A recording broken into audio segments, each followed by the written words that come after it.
ಇನ್ನು ದ್ವಿತೀಯ ಪಿಯು ಪರೀಕ್ಷೆಯಲ್ಲಿ ಲಕ್ಷ್ಮಿ ರಾಜ್ಯಕ್ಕೆ 3ನೇ ರ್ಯಾಂಕ್. ಕಡು ಬಡತನದಲ್ಲಿ ಓದಿ ರ್ಯಾಂಕ್ ಪಡೆದ ವಿಜಯಪುರ ವಿದ್ಯಾರ್ಥಿನಿ. ಚಿಕ್ಕ ವಯಸ್ಸಿನಲ್ಲೇ ಅಪಘಾತದಲ್ಲಿ ಲಕ್ಷ್ಮಿ ತಂದೆ ದುರ್ಮರಣ ಹೊಂದುತ್ತಾರೆ. ಕಲಾ ವಿಭಾಗದಲ್ಲಿ 3ನೇ ರ್ಯಾಂಕ್ ಪಡೆದಿದ್ದಾಳೆ ಲಕ್ಷ್ಮಿ.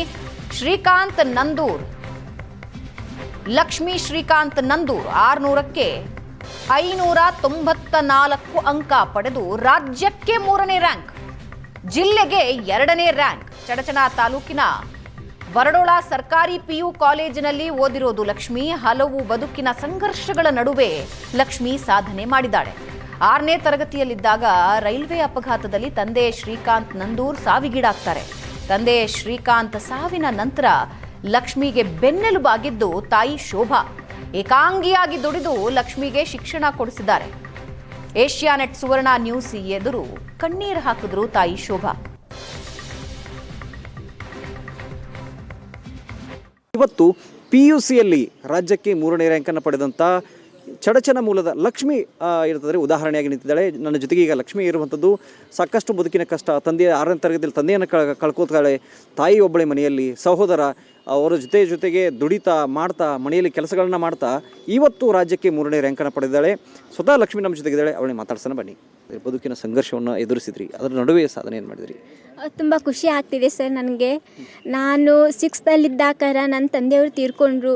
ಆವಾಗ ನಮ್ಮದು ತುಂಬ ಹೈರಾಣ ಪರಿಸ್ಥಿತಿ ಇತ್ತು. ಅಷ್ಟು ಕಷ್ಟದ ಪರಿಸ್ಥಿತಿಯಲ್ಲೂ ಕೂಡ ನನ್ನ ತಾಯಿಯವರು ನಮಗೆ ಎಷ್ಟೇ ಕಷ್ಟ ಆದರೂ ಪರವಾಗಿಲ್ಲ, ನೀವು ಓದ್ತೀರಿ, ನಾನು ಓದಿಸ್ತೀನಿ, ನೀವು ಓದೋದು ಬಿಡಬೇಡ್ರಿ, ಒಟ್ಟು ಚೆಂದಾಗಿ ಓದ್ರಿ, ನೀವು ಎಲ್ಲಿ ತನಕ ಓದ್ತೀರಿ ಅಲ್ಲಿ ತನಕ ನಾನು ಓದಿಸ್ತೀನಿ ಅಂತಂದು ಹೇಳಿದರು. ಅವ್ರದ್ದು ಆ ಮಾತೆ ನಮ್ಗೆ ಇಷ್ಟು ರ್ಯಾಂಕ್ ತರೋದಕ್ಕೆ ಸ್ಫೂರ್ತಿ. ಮನೆಯಲ್ಲಿ ತಂದೆ ಇಲ್ಲ ಅಂತಂದರೆ ಜಂಕಾಬಲವೇ ಕುಸಿದು ಹೋಗುತ್ತೆ. ಹಾಗೆ ನೀವು 6ನೇ ತರಗತಿಯಲ್ಲಿ ಕಳ್ಕೊತೀರಿ, ಮುಂದೆ ಹೋಗಿ ಸಾಧನೆ ಮಾಡೋದು ಅನ್ಕೊಂಡಿದ್ರ? ಮತ್ತೆ ಯಾರ ಸ್ಫೂರ್ತಿ ಆದರು? ಮತ್ತು ನಮ್ಮದು ಅಮ್ಮ ಮತ್ತು ನಮ್ಮದು ಅಮ್ಮವ್ರ ತಂದೆಯವರು ಅವರು ತುಂಬ ನಮ್ಮದು ಭಾಳ ಖುಷಿ ಪಡ್ತಾರೆ. ನಮ್ಗೆ ಎಷ್ಟು ಒಂದು ರ್ಯಾಂಕ್ ಬಂದಿದೆ ಅಂತ ತುಂಬ ಖುಷಿ ಆಗ್ತಿದೆ. ಅವರು ನಮಗೂ ಸ್ಫೂರ್ತಿ ಸರ್. ತಂದೆಯವರು ಇದ್ದಿದ್ರೆ ಈಗ ತಂದೆಯವರು ಇದ್ದಿದ್ರೆ ತುಂಬ ಖುಷಿ ಆಗ್ತಿತ್ತು. ಈ ಸಂದರ್ಭದಲ್ಲಿ ಅವ್ರಿಗೆ ಭಾಳ ಮಿಸ್ ಮಾಡ್ಕೋತಾ ಇದ್ದೀನಿ ನಾನು. ಅವರಿದ್ದರೆ ತುಂಬ ಖುಷಿ ಪಡ್ತಿದ್ರು. ಆದರೆ ಅವರಿದ್ರೆ ನನ್ನನ್ನು ಎಷ್ಟು ಕಲಿಸ್ತಿದ್ರೋ ಇಲ್ಲೋ ನನಗೆ ಗೊತ್ತಿಲ್ಲ. ಆದರೆ ಅವ್ರು ಇಲ್ಲದೆ ಅಮ್ಮ ಒಬ್ಬರೇ ಅಷ್ಟು ಕಷ್ಟಪಟ್ಟು ದುಡಿದು ನನ್ನನ್ನು ಎಷ್ಟು ಕಲಿಸ್ತಾ ಇದ್ದಾರೆ. ಅದು ಅಮ್ಮ ಅಣ್ಣ ದುಡಿತಾರೆ ಮತ್ತು ನಾವು ಅವರಿಗೆ ಹೆಲ್ಪ್ ಮಾಡ್ತೇವೆ ದುಡಿಯೋದಕ್ಕೆ. ಅನಿಸ್ತದೆ ಮಗಳು ಸಾಧನೆ ಮಾಡಿದ್ದಾರೆ, ತಂದೆ ಇಲ್ಲದ ಮಗಳು ಪಾಪ ಖುಷಿಯಾಗಿದೆ ರೀ. ಏನು ಮಾತಾಡ್ಬೇಕು ಅನ್ನೋದು ನಮ್ಗೆ ಇದು ಆಗಲ್ಲ ರೀ. ಹ್ಞೂ ರೀ, ಅವ್ರ ಅಪ್ಪ ಇದ್ರು ಭಾಳ ಇದು ಮಾಡ್ತಿದ್ರು. ಅವರು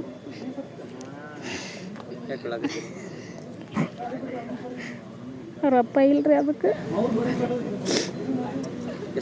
ಎಷ್ಟೆಲ್ಲ ಕಷ್ಟಪಟ್ರಿ. ಕಷ್ಟಪಡ್ತೀವ್ರು. ನಮ್ಮ ಮಕ್ಳಿಗೆ ಹೊಟ್ಟೆ ಇದು ಮಾಡಲ್ರಿ. ಅವರು ಏನು ಬೇಡಿದ್ರು ನಾ ಹೊಟ್ಟೆ ಇಲ್ಲ ಅನ್ನಲ್ರಿ. ಎಷ್ಟು ಕಷ್ಟ ಆದ್ರೂ ನಾ ಮಕ್ಳಿಗೆ ಹೊಟ್ಟೆ ನಮ್ಮ ಥರ ಹೈರಾಣ ಬರಬಾರ್ದು, ಕಲಿಸ್ಬೇಕಂತ ಕಲಿಸಿರ್ಕತ್ತೀನಿ ರೀ. ಬದುಕಿನ ಸಂಘರ್ಷಗಳು ನಿಮ್ಮ ಮಗಳು ಸಾಧನೆ ಮಾಡಿದಾರೆ, ಏನು ಅನಿಸುತ್ತೆ ಈ ಟೈಮು ನಿಮ್ಮ ಮಗಳ ಬಗ್ಗೆ? ಅನಿಸುತ್ತೆ ತುಂಬ ಹೆಮ್ಮೆ ಆಗ್ತೈತೆ ರೀ, ತುಂಬ ಖುಷಿಯಾಗಿದ್ರಿ ನಮಗೆ ರೀ. ಈ ಥರ ಆಕಿ ಓದ್ಕೋತಿಳು ಬರ್ತಾ ಈ ಲೆವೆಲಿಗೆ ಬರ್ತಾ ಅನ್ನೋದು ನಾವು ಅಂದ್ಕೊಂಡಿದ್ದಿಲ್ಲ ರೀ. ಏನು ಕಲಿಬೇಕಂತಂದ್ರೆ ನೆಕ್ಸ್ಟ್ ಏನು ಮಾಡ್ಬೇಕಂತೀವಿ?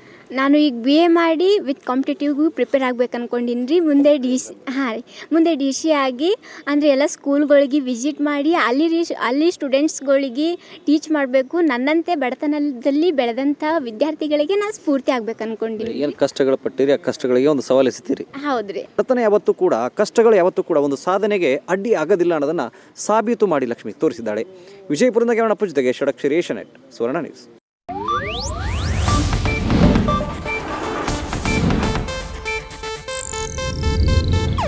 ಇದು ಏಷ್ಯಾನೆಟ್ ನ್ಯೂಸ್ ನೆಟ್ವರ್ಕ್ ಪ್ರಸ್ತುತಿ.